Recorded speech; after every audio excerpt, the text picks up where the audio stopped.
కథ పేరు ఇలా నేర్చుకోవాలి. పూర్వం అవంతిపురంలో విష్ణు శర్మ అనే గురువు ఉండేవాడు. అతను సకల విద్యలు తెలిసినవాడు. అతని వద్ద రఘువర్మ, కిశోరవర్మ, కీర్తివర్మ, ప్రశాంతవర్మ అనే నలుగురు రాకుమారులు విద్యను అభ్యసించేవారు. వారంతా బుద్ధిలో మంచివారే, కానీ ఒక లోపం ఉండేది. ఏ పనినైనా ఉత్సాహంగా మొదలుపెట్టేవారు, కానీ కొంతసేపటి తర్వాత ఉత్సాహం పోయి విసుగు, చిరాకు వచ్చేవి.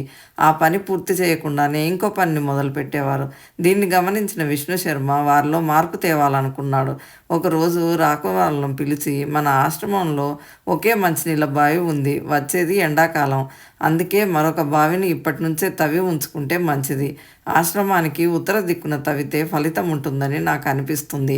ఈ పనిని గ్రామస్తులతో చేయిద్దాం అనుకున్నాను, కానీ మీరు ప్రారంభిస్తే వేగంగా అవుతుందని మొదట మీకు చెబుతున్నాను.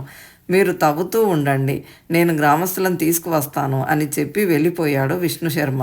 అతడి మాటలు పూర్తి కాకముందే నలుగురు పలుగు పార పట్టుకొని పరుగు తీశారు.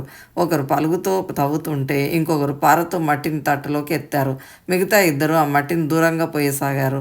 కొంతసేపటి తర్వాత విష్ణు శర్మ అక్కడికి వచ్చాడు. గొయ్యి తవ్వుతున్న రాకుమారులను పిలిచి, ఇక్కడ తవ్వడం ఆపేసి అటువైపు తవ్వండి అని మరో ప్రదేశం చూపించాడు. గురువుగారు ఎందుకు అలా చెప్పారో వాళ్ళకి అర్థం కాలేదు. బహుశా అక్కడ నీళ్లు పడవేమో అనుకున్నారు. మారు మాట్లాడకుండా ఆయన చెప్పిన స్థలంలో పని మొదలుపెట్టారు. మరికొంతసేపటి తర్వాత విష్ణు శర్మ వాళ్ళకి మరో ప్రాంతం చూపించాడు. దాంతో అక్కడ తవ్వడం ప్రారంభించారు. ఇంకొంత సమయం గడిచాక మరో స్థలాన్ని చూపించారు. అంతవరకు సహనంతో పనిచేస్తూ వచ్చిన రాకుమారులకు ఒక్కసారిగా చిరాకు వచ్చింది.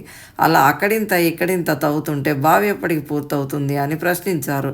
దానికి విష్ణు శర్మ, ఎందుకు పూర్తవదు? తప్పకుండా పూర్తవుతుంది.